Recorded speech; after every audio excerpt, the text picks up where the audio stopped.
Hello and welcome to Trowers and Hamlin's Safe and Ethical AI Month. My name's Amardeep Gill. I'm a partner here at Trowers, and this month we will explore the issues around the creation and operation of safe and ethical AI. And I'm delighted to be joined today by Dr. Rupert Small, the founder and CEO of Egregious AI. If we can kick off, Rupert, can you tell us a little bit about how Egregious came about and the problem that you're trying to solve? Yeah, we started thinking about disinfo online on the internet, and what that involved and what was causing it, and whether it was even possible as a problem to solve something like disinfo. And we settled on ultimately trying to target and detect bots online, because what we saw when we started looking at the problem deeply was that, humans engage in very authentic ways. They're trying to be expressive, to kind of share their views online, and that's totally fine. But when it comes to bots, they can scale, they can spread stories in a way and at a speed that humans can't. And that can be pretty problematic, especially at the scale of the internet. So we wanted everyone to be able to have a chat online as authentic, organic humans, but we thought it would be a bit risky if we could just have lots of bots online pretending to be humans as well, if we can't detect them anymore. So that's how Egregious came about. We decided it was going to become very important, especially as bots start to imitate humans better and better, to be able to detect them and figure out where they are and what they're doing and whether they're saying anything, spreading false news or false rumors, for example. Now, disinformation really came to the forefront during the political cycles, particularly in the US.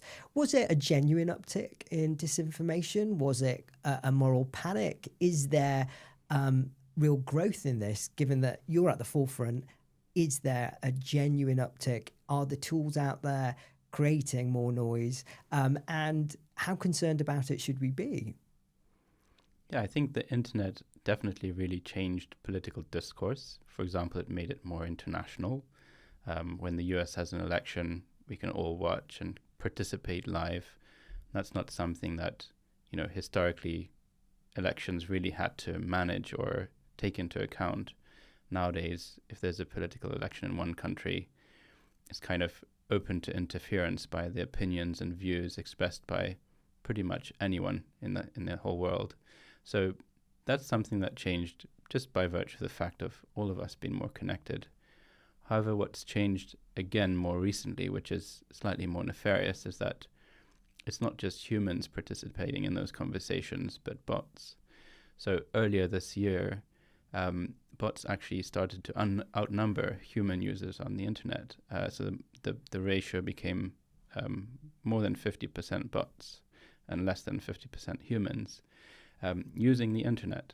And that means that humans are now a minority online, and bots are what we call a synthetic majority. And that trend is only continuing. So in a few years, we suspect that, most of the agents, most of the users of the web will be synthetics, they'll be bots.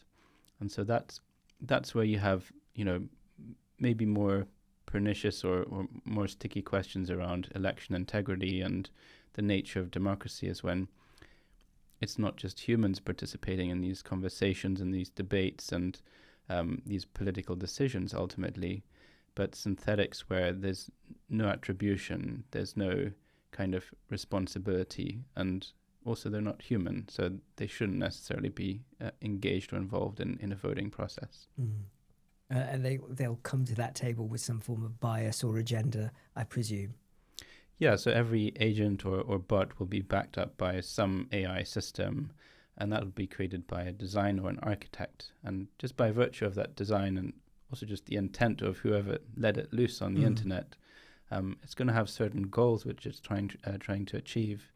And yeah, what those goals are may not be representative of most of the population. It might be that it's creates some undemocratic effects when certain views are overrepresented by bots, for example, which just historically wouldn't have happened because we were all just representing ourselves. Absolutely. And how does Egregious AI go about tackling that issue? What are the methodologies, the approaches that you use? Yeah, initially we thought, can humans identify bots? Can we just spot them when we're browsing? And that used to be true. And so it used to be that, open source researchers used to scan accounts and social media and try to highlight and almost embarrass the accounts which were bots to try and take them offline and to make sure that people didn't give them, undue attention. But essentially that process didn't scale very well because bots became autonomous and, they became able to browse the web and move around on their own. And as I was saying earlier, they now outnumber humans. So it's not something that really scales in a way that humans can manage. Mm-hmm. So the approach we've started taking is one of fighting that scale and that autonomy with more autonomy. We basically use our agentic bots to go and identify and hunt down other bots in the same way as, some forms of conflict and warfare are now changing to incorporate more autonomy. That's not in an environment where humans are really, fit to engage, and you need more autonomy to kind of reach the scale of your adversary. So that's how we've gone about it. We've created scale by really investing a lot of research into finding out how to identify bots using bots. And so, who are you undertaking that work on behalf of? Is it governments? Is it individuals? Is it businesses? All of the above? Tends to be all of the above. Anyone who's really interested in understanding what's driving conversations online, who's driving them, what's the intent of those actors, are there nefarious actors involved and engaged, are those actors using these new technologies to scale their message and to kind of spread their message in a way that's synthetically amplified. And that tends to be a lot of people. We all care about, for example, in enterprise, our reputation, our brand, our service, our product. We all care about what our customers might think of us if there's some fake news out there about us. So yes, enterprises are absolutely, invested in that and want to understand what's happening online now and the extent to which that's been influenced by synthetics and bots. But so too would governments, especially around an election year, for example. You want to maintain the integrity of your election because the entire process of having an election is only supported by civic trust. And to create that civic trust, you need to make sure that you don't have outside interference, for example, not just by humans, but also by these new kind of agentic forms of external influence. We've had a real increase in this desire for free speech. And, some people have interpreted that as absolute ability to say whatever it is you want, however you want to say it. Is there an immoral assessment that's being made in some of the work that you're doing about what should be out there and what shouldn't? Or is that a wrong way to frame what you're doing? I think what that kind of tension around free speech is valid. People need to be able to express themselves, freely, whether it's private or in a public space. They need, ideas need to flow. There needs to be political dissent that needs to happen in a safe, non-violent way. There needs to be, non-violent expression of views and differing viewpoints. So that all remains true and needs to remain true on the internet, just as it remains true, in the pub or any other public space of discourse. What's happening online now at the moment, though, is that essentially algorithms are being gamed because algorithms feed on human attention. And a lot of that attention goes towards toxic content or rage bait or flame bait. And just because of those algorithmic dynamics around the attention economy, that's kind of expanding the lens in terms of bringing in more toxic content than is actually representative of the organic, the real human population, just because the algorithm is rewarding it. So you have the situation where actually the environment online is not only quite toxic and quite hateful, but not at all representative of the environment offline. And we're learning from that. We're seeing it and we're copying it and we're starting to imitate it. and that's what's problematic.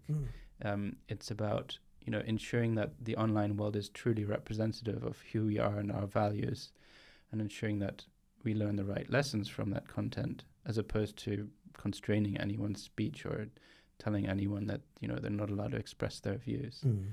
Flame bait quickly. I'm not sure if everyone will have understood or know what that is. I know what rage bait is.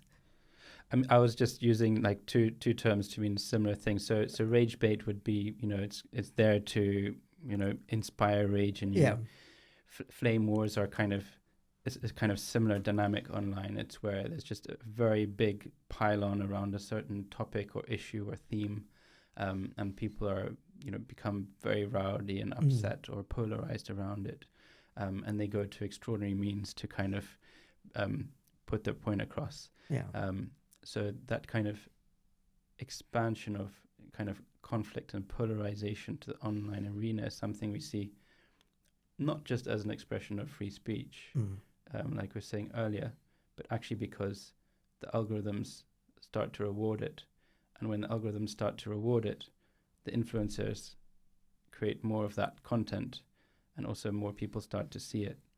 And it creates this kind of vicious circle of, all of us essentially looking through our infinite feed and seeing only that kind of content when it's no longer representative of the real world.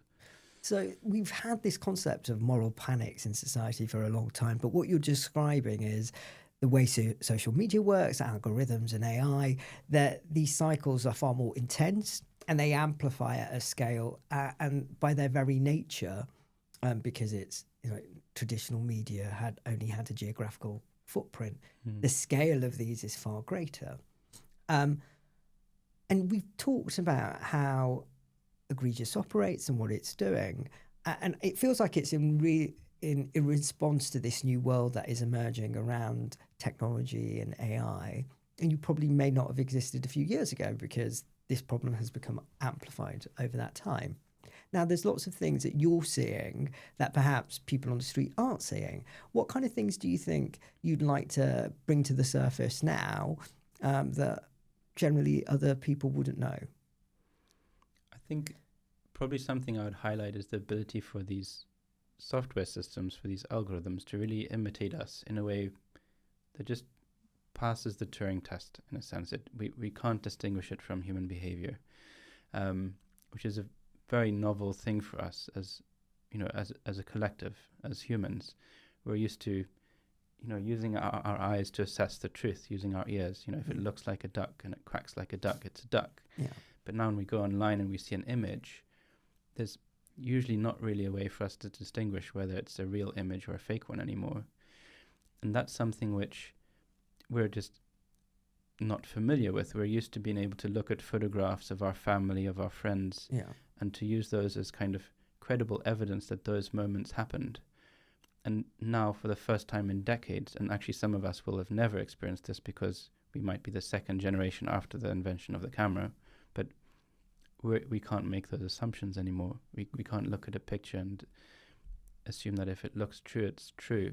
The same when we hear a track of someone's voice, and maybe it sounds like you, but I can no longer assume that if I receive a voice note from Amardeep, it's Amardeep, because now there's this kind of superhuman imitation of images, video, voice, and basically any other modality. And that's something that's psychologically very new for us, and which we need to kind of capture and digest and really work with rather than against in a way that I think we're still not really good at doing. Interestingly, on the back of that, I heard people talking about using certain words in sentences when they communicate with each other to verify the fact that it is them. So it's a new world for all of us.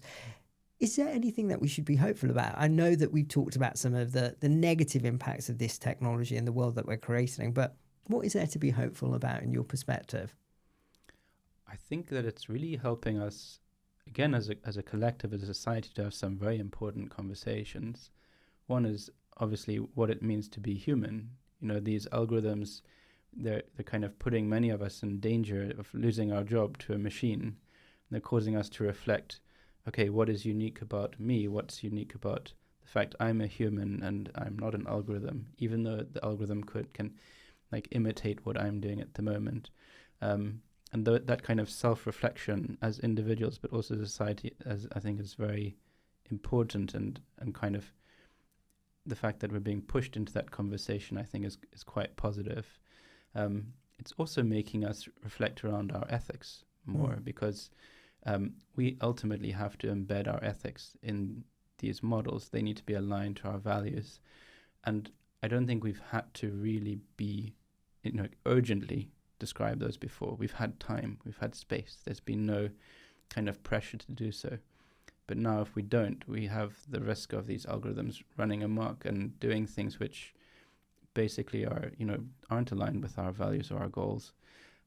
So I think it's putting a healthy pressure on us to think, to introspect, to really verbalize and express, intentionally what our values are, what we want from, the human experience, from what we want from even economies. What is an economy? What's it good for? What's it there to support? And where are we going with it? What will the human future look like?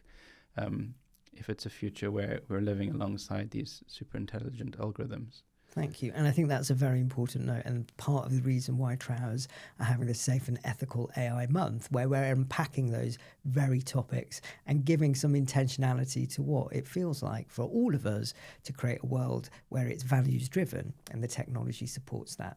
So thank you for being part of that conversation, Rupert. Thanks, Amardeep.